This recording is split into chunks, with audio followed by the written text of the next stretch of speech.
This is LiveWell Talk on vestibular therapy. I'm Dr. Dustin Arnold, Chief Medical Officer at Unity Point Health, St. Luke's Hospital. Joining me today is Rene Crumley, Senior Physical Therapist at St. Luke's. She is an expert in vestibular therapy, and she's been invited to join us to discuss what is vestibular therapy and when is it used. Welcome.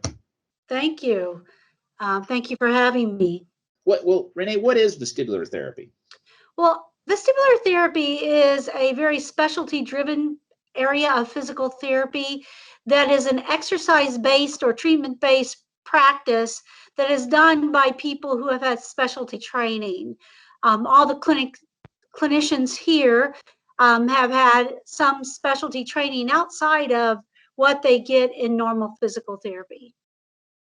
And the goal of that therapy is to restore balance, but also perhaps prevent falls.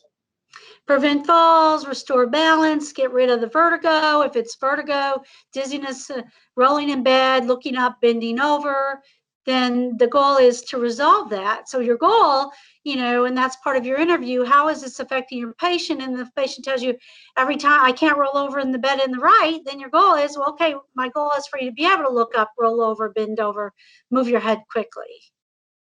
I think as people age, this becomes more common, but also it can affect young people. So can you just tell us what is a disorder of the vestibular system and how patients may present? Well, the vestibular, what is a disorder? It's a problem with dizziness or imbalance. It can be pretty complex or it can be pretty simple. It's quite prevalent. The most common complaint of dizziness, of course, is the what we call the BPPV, which stands for the benign paroxysmal positional vertigo, which is the most common complaint of dizziness that we see. And you can see it's pretty common in anybody after age 20. Of course, it increases in incidence when you get older, but it can be seen in young people. And it's a problem with dizziness. Typically, it's an episodic complaint where the person states they get up out of bed, they look up, they bend over, they move their head quick, and they experience room spinning dizziness. So when those patients have that, and they can be quite disabled, can't they? Oh, yeah, they can be in a wheelchair. They cannot be able to move their head at all. It can be quite severe. I mean, they can be in the ER. We do see quite a few people in the ER. And Rene, how do you approach that patient when they do present with those symptoms? Well, the evaluation of someone with that symptom starts with a history. You kind of want to know the timing, the tempo, and is there a trigger or is it spontaneous? Because that can lead your how you're going to evaluate the patient and what you might need to do. There are some people it is so severe and they're actually having an acute vestibular event. It can even be a stroke. Sometimes vertigo is a stroke. And so with those type of patients, you'll be doing a total different assessment than you would with someone who has something that's maybe not quite as severe. So the approach is, of course, to visit with a patient, to take their history. Patients are quite smart. They often tell us what's wrong with us if we listen. So it's very important that we do listen. And then also to ask them certain questions and try to figure out if we can figure out what triggers their dizziness. And then after that, we'll do what we call an ocular motor assessment, where we look at how the eyes and ears work together. And then we have specialized equipment here at Unity Point Health where we can actually observe the eye movements and actually record them as we're doing the assessment to help us determine and then to help us treat what the problem is. And how many, it seems like maybe once a month we have someone that sometimes has to spend the night in the hospital. But then how often are you called to the ER? Is this pretty common presentation? I used to be called to the ER quite often, but the last 3 or 4 years, we've had a PT who is actually in the ED Monday through Friday. So it is since that started, it's quite rare for me to be called to the ER. Because I mostly do the outpatient therapy. And if you have vestibular symptoms, vertigo, room spins, and you also have loss of hearing, isn't that more severe and indicates a higher degree of pathology than without? You're right. Hearing is a red flag. If someone has a sudden loss of hearing, then you're really thinking it might be something like a stroke. It is possible for it to be a labyrinthitis. That's an older term that isn't used very often anymore, where the person has an inner infection that has loss of hearing and imbalance. But I do believe that most people feel that if the hearing has gone suddenly, you ought to investigate for a stroke. And I know physicians try to use antivert meclizine for this, which is simply an antihistamine. And that's not the best medication. I know you and I have had this conversation in the past several times. But can you explain why throwing antihistamines at this may make things worse?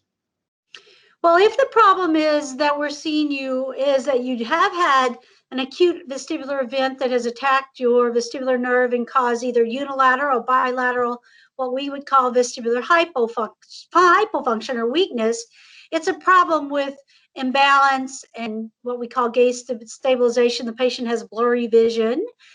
They might need that meclizine the first 1 to 3 days, but after that, they need to compensate for their problem.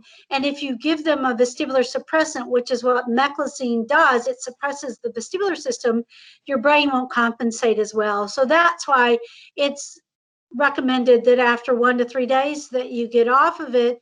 For BPPV, you don't commonly need meclizine unless you're very severe. And then there are some people who really do need not only meclizine, they might also need Valium.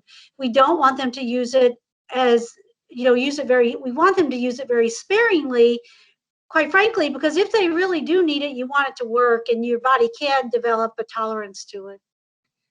Yeah, that's kind of been, I've always done a pretty rapid taper over 3 to 5 days after that. Now you mentioned 3 days, I'm going to probably shorten my taper.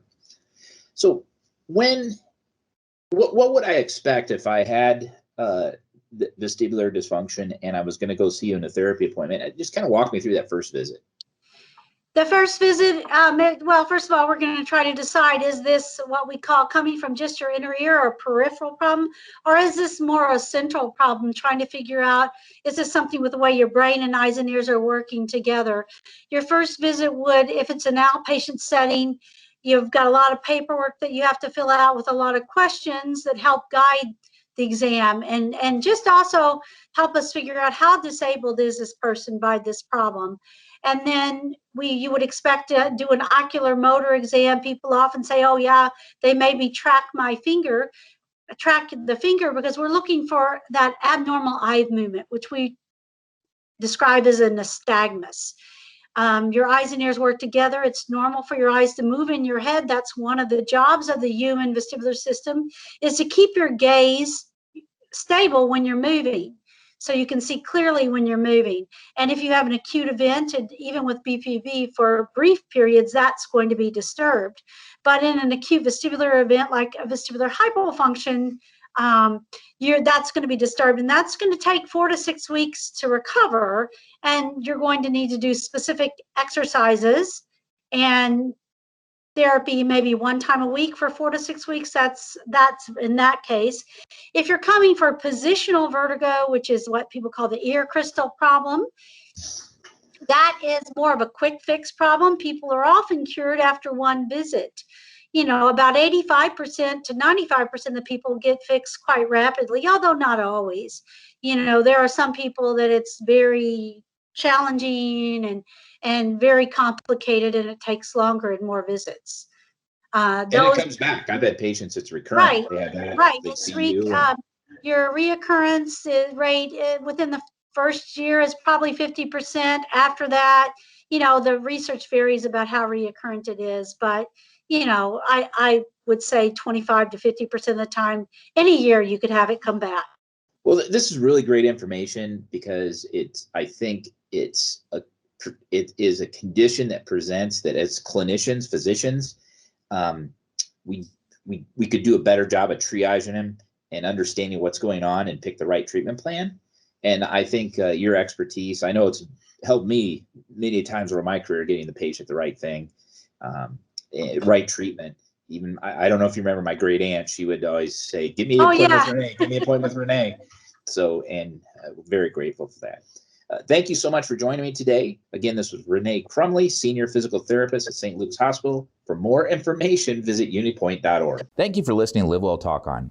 If you enjoyed this episode, don't forget to subscribe. And if you want to spread the word, please give us a 5-star review and tell your family, friends, neighbors, strangers about our podcast. We're available on Apple Podcasts, Spotify, Pandora, or wherever you get your podcast. Until next time, be well.